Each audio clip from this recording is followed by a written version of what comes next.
अस्सलाम वालेकुम। तो आज के लेक्चर में हम पढ़ेंगे कि नर्वस सिस्टम के बारे में। तो जो नर्वस सिस्टम है ना, उसको डिवाइड किया गया है टू पार्ट्स में, central nervous system and peripheral nervous system. अब बात करेंगे सेंट्रल नर्वस सिस्टम क्या है। तो हमारा जो सेंट्रल नर्वस सिस्टम है ना, उसमें उसमें जो सेंट्रल नर्वस सिस्टम है वो कंसिस्ट होता है, एक तो ब्रेन पे है, दूसरा स्पाइनल कॉर्ड। इसमें ये दो चीज़ें आ रही हैं हमारे सेंट्रल नर्वस सिस्टम में। ओके, अब हम पहले ब्रेन को एक्सप्लेन कर लेते हैं, उसके बाद हम स्पाइनल कॉर्ड की तरफ जाएंगे। जो ब्रेन है ना, जितने भी जो एनिमल्स वगैरह पाए जा रहे हैं उनके अंदर वो जितनी भी उनकी लाइफ की एक्टिविटीज़ हैं, लाइफ एक्टिविटीज से क्या मतलब है, उससे मुराद है कि उनका उठना, बैठना, चलना फिरना, खाना, सोना, मतलब जो भी रिप्रोडक्शन वगैरह, मतलब जो भी वो अपनी पूरी ज़िंदगी में एक्टिविटीज़ वगैरह करते हैं ना, वो सारा कुछ उनका ब्रेन कंट्रोल कर रहा है। ओके, अब जो ब्रेन का जो स्ट्रक्चर है ना, वो उसके फंक्शन के हिसाब से बनाया गया है। अब जो ब्रेन है ना, उसको एक बॉर्निंग क्रेनियम है, उसको पार्ट ऑफ स्कल का ही हिस्सा है, उसको स्कल ही बोल लो आप लोग। उसके अंदर ना ब्रेन को रखा गया है, और उसके अंदर जो ब्रेन है ना, ब्रेन को 3 लेयर्स हैं जिसको माइनिंग्स बोलते हैं, उसके साथ कवर किया गया है। जो ब्रेन है ना, उसको कवर करती हैं 3 लेयर जिसको माइनिंग्स बोलते हैं। अब इनका काम क्या है, माइनिंग्स का काम क्या है, ये देखिए। माइनिंग का करती हैं, प्रोटेक्ट करती हैं ब्रेन को and provide nutrients and oxygen to brain tissue through capillaries. के माइनिंग्स जो हैं वो पहले तो ब्रेन को प्रोटेक्ट कर रही हैं, नंबर 1 पे वो प्रोटेक्शन दे रही हैं, ठीक है। सेकंड पे क्या है, नंबर 2 पे क्या है कि वो उसको प्रोवाइड कर रही है न्यूट्रिएंट्स वगैरह और ऑक्सीजन, न्यूट्रिएंट और ऑक्सीजन साथ में प्रोवाइड कर रही हैं अपनी कैपिलरीज वगैरह के ज़रिए। ओके, इसके बाद बात की है कि जो ब्रेन है ना, उसके अंदर वेंट्रिकल्स हैं जिनके अंदर फ्लड पाया जा रहा है। फ्लड से, लिक्विड से भरे हुए वेंट्रिकल्स हैं जो किसके साथ जाकर मिले हैं, central canal of spinal cord. जो ब्रेन के अंदर जो वेंट्रिकल्स है ना, वेंट्रिकल्स हैं फ्लड से भरे हुए, वो central canal of spinal cord के सेंट्रल कैनाल के साथ मिल रहे हैं। अब जो फ्लड है, जो वेंट्रिकल्स में भी पाया जा रहा है और स्पाइनल कॉर्ड में भी पाया जा रहा है, दोनों के अंदर फ्लड है, उसको हम सेरिब्रो स्पाइनल फ्लड बोल रहे हैं। जो फ्लड है, जो एक तो वो हमारी ये जो है वेंट्रिकल्स वगैरह उनके अंदर है, और दूसरा सेंट्रल कैनाल के अंदर है। इनके अंदर जो फ्लड पाया जा रहा है, फ्लड, उसको हम सेरिब्रो स्पाइनल फ्लड बोलते हैं। ओके, अब आ जाते हैं इसके डिवीजन की तरफ। तो जो हमारा ब्रेन है ना, उसको मेनली तो थ्री मेजर रीजन्स है ना, उसमें डिवाइड किया गया है ब्रेन को। वो ह्यूमंस के भी हैं और वर्टिब्रेट्स वगैरह की हैं। उसमें आ जाते हैं फोर ब्रेन, हम mid brain and hind brain. अब पहले बात कर लेते हैं फोर ब्रेन की तरफ। फोर ब्रेन जो होता है ना, वो हमारा सबसे लार्जेस्ट एरिया होता है ब्रेन का, और ये जो ह्यूमन के अंदर होता है ना, ये मोस्ट डिवेल्प्ड होता है पार्ट। ह्यूमन के अंदर मोस्ट डेवलप पार्ट है और ये सबसे लार्जेस्ट पार्ट है ब्रेन का। ओके, इसमें आगे आ रहे हैं थैलेमस, हाइपोथैलेमस एंड सेरिब्रम। अब पहले बात कर लेते हैं थैलेमस की। तो थैलेमस जो है ना, वो सेरिब्रम के नीचे पाया जा रहा है, और ये एक सेंटर के तौर पर काम कर रहा है। स्पाइनल कॉर्ड और ब्रेन में जो भी इंफॉर्मेशन स्पाइनल कॉर्ड से ब्रेन की तरफ आती है ना, तो ये एक सेंटर के तौर पर काम कर रहा है। इसने क्या करना है, मतलब इंफॉर्मेशन को रिसीव करना है जो स्पाइनल कॉर्ड से आ रही है, और ब्रेन को देना है और उसको मॉडिफाइड वगैरह करना है। ये वो जो जितनी भी नर्व इम्पल्सेस आ रही होती है ना, उनको कंट्रोल करता है, ठीक है। लेकिन सवाए जो हमारे नोज से आती है, उसके अलावा जितनी भी आ रही है ना, उनको उनको रिसीव करता है और उनको मॉडिफाइड करता है, और फिर उसके बाद ये सेरिब्रम को दे रहा है, क्योंकि सेरिब्रम का पार्ट ऊपर है, ये थैलेमस का नीचे है। क्योंकि मैं पिक्चर में आपको दिखाती हूँ, जैसा कि ये देखें, ये जो है ये वाला पार्ट सेरिब्रम का है, और इसके नीचे ये थैलेमस है, ठीक है। सेरिब्रम के नीचे थैलेमस है, ठीक है। ये बात की, इसकी लोकेशन देखा, सेरिब्रम वाला पोर्शन ये वाला है और थैलेमस का पोर्शन ये वाला है, ठीक है। सेरिब्रम के नीचे को क्या हिस्सा पाया जा रहा है, थैलेमस। यही ऊपर बात की गई थी कि जो थैलेमस है ना वो सेरिब्रम के जस्ट बिलो है, ठीक है। और इसने क्या करना था, ये इसकी लोकेशन हो की है, इसका और ये कहना है कि ये एक ना रिले सेंटर के तौर पर काम कर रहा है ब्रेन और स्पाइनल कॉर्ड के दरमियान। जो भी इंफॉर्मेशन आनी है पहले इसने इसको रिसीव करना है, उसको मॉडिफाइड करना है और सिर्फ उसको नहीं करना है जो नोज से आती हैं, ठीक है। बाकी इसने जितनी भी जो सेंसरी इम्पल्सेस वगैरह होती है ना उसको इसने मॉडिफाई करना है और फिर इसने सेरेब्रम को देना है, क्योंकि सेरेब्रम से नीचे है ना, तो इसके बाद सेरेब्रम आना है। पहले इसके पास आएंगे, इसने फिर आगे सेरेब्रम को भेजनी है, ओके। इसमें वैसे होती कौन-कौन सी, इसके अंदर जो पेन वगैरह की परसेप्शंस होती हैं वो आती हैं, और कॉन्शियसनेस बोलते हैं हमारे शऊर को, हमारा ये उठना जागना वगैरह ये सब चीज़ को बोलते हैं। तो स्लीप और वेकिंग जो साइकिल वगैरह होते हैं इसमें इसने कंट्रोल करने हैं। इसके बाद नीचे आ जाता है हाइपोथैलेमस। अब जो हाइपोथैलेमस ने इसकी लोकेशन की बात की है कि ये मिड ब्रेन के से ऊपर है और थैलेमस के नीचे है। जैसे ये साइज इधर देख लें। डायग्राम की तरफ फिर आते हैं। देखिए सेरिब्रम कौन सा था हमारा इधर, जैसे ये देखिए सेरिब्रम ये था, ठीक है। थैलेमस ये है। अब बात करनी है हाइपोथैलेमस की, तो हाइपोथैलेमस हमारा ये है, ये क्या है हमारा हाइपोथैलेमस, ठीक है। हाइपोथैलेमस जो है वो थैलेमस से बिलो है और मिड ब्रेन, ये वाला मिड ब्रेन का पोर्शन है, ये देखें ये वाला मिड ब्रेन से ऊपर है, ठीक है। ये बात की है।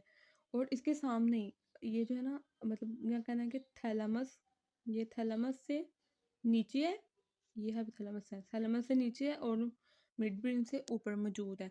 और इसके हाइपो जो थैलेमस है ना, ये हाइपोथैलेमस है ना, इसके सामने ये देखें पिट्यूटरी ग्लैंड पाया जा रहा है, पिट्यूटरी ग्लैंड पाया जा रहा है। इसका साइज देखें, साइज इसका ना आलमंड जितना बादाम का साइज होता है ना, इतना इसका ना साइज है, ठीक है।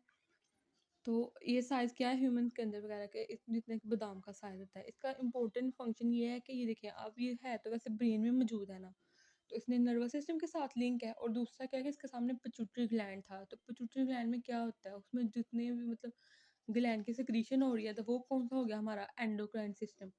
इसका दोनों के साथ लिंक बन गया। इसने क्या करना है, पिट्यूटरी ग्लैंड की जितनी भी सिक्रीशन होनी है ना, उस सब को इसने कंट्रोल करना है। हाइपोथैलेमस का जो मेनली फंक्शन यही होता है कि इसने जो होती है ना ग्लैंड की सिक्रीशन है, पिट्यूटरी ग्लैंड ग्लैंड की जो सिक्रीशन है वो ये कंट्रोल करता है। जैसे कि जो हमारी फीलिंग्स वगैरह होती है, जैसे पेन वगैरह हो गई, हमारा खुश होना, हमारा दर्द में होना, हमारा किसी गम वगैरह में होना, जितनी भी फीलिंग्स वगैरह होती है ना, ये कंट्रोल करता है, ठीक है। उसके बाद आ जाता है सेरिब्रम। तो ये लार्जेस्ट पार्ट है फोर ब्रेन का, सबसे जो बड़े वाला हिस्सा है ना, ये सेरिब्रम है। ये हमारा जो होता है ना कंट्रोल करता है स्केलेटल मसल्स। स्केलेटल मसल जो स्केलेटन वगैरह हमारे स्ट्रक्चर बनाते हैं, इसके साथ जो मसल्स वगैरह ये जो हमारे बोन्स वगैरह के साथ जुड़े हुए हैं, हमारे बाल वगैरह हो गए, उस उनको कंट्रोल करता है। उसके बाद हमारी थिंकिंग को, हमारे सोचने की सलाहियत को, हमारी इंटेलिजेंस को, हमारी जहानत को और हमारे इमोशंस वगैरह को ये कंट्रोल करता है। उसके बाद इसको डिवाइड किया गया है टू सेरेब्रल हेमिस्फीयर्स में। जिसका इंटीरियर पार्ट है ना हेमिस्फीयर का, इसको हम ओल्फैक्टरी बल्ब बोलते हैं, ठीक है ना। जो ओल्फैक्टरी बल्ब है तो उसने क्या है, ओल्फैक्शन का इसका मतलब कनेक्शन है ना, इससे क्या करना है, जो नर्व्स आती हैं ना, इम्पल्सिस वगैरह आती हैं ओल्फैक्टरी नर्व्स वगैरह से इम्पल्सिस आ रही हैं, और वो उनको रिसीव वगैरह करता है। उसके बाद हमारा जो है ना, जो स्मेल वगैरह करने की सलीहियत वगैरह उसको वो डिटेक्ट वगैरह करता है। मतलब इसका काम ना हमारी नोज से है। ऊपर वाला जो था थैलेमस, हम लोगों ने पढ़ा है कि वो हर तरह की जो होती है ना सेंसरी जो वगैरह इम्पल्सिव वगैरह उसको रिसीव भी करवा और मॉडिफाई भी करता है, रिसीव भी करता है और मॉडिफाइड भी करता है।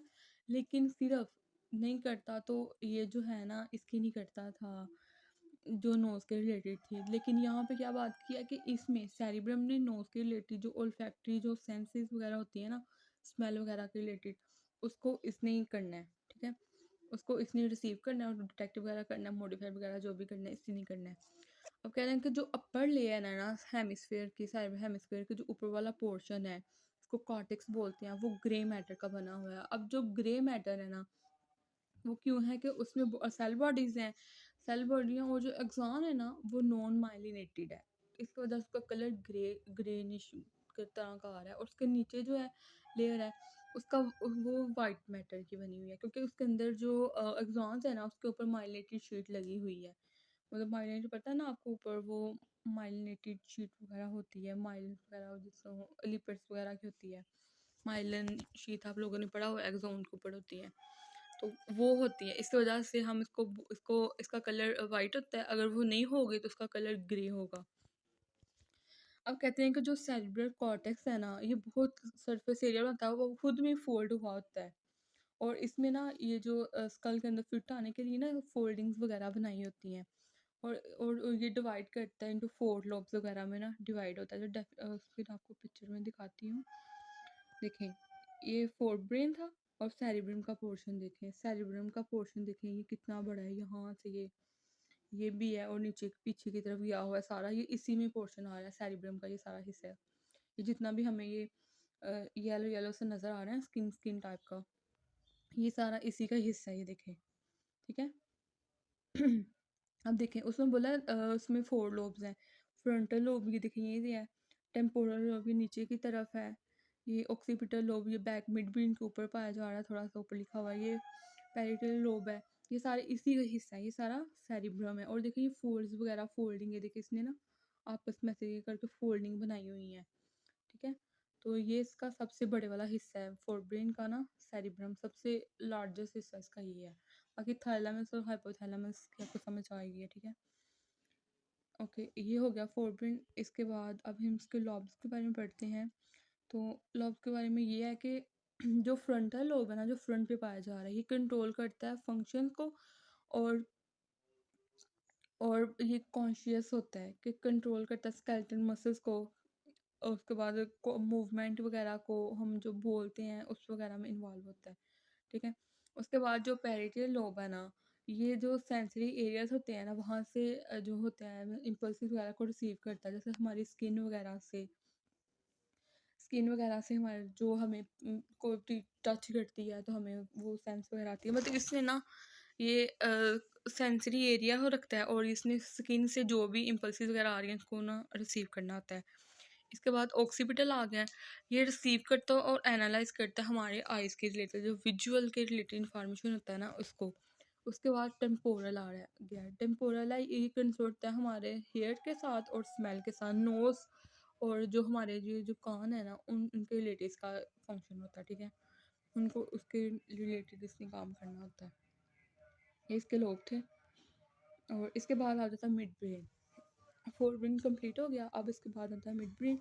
जो मिड ब्रेन है ना, ये हाइंड ब्रेन और फोर ब्रेन के दरमियान में पाया जा रहा है, ठीक है। ये इन दोनों को आपस में जोड़ता है, ये रिसीव करता है सेंसरी इंफॉर्मेशन को एंड सेंड करता है फोर ब्रेन को।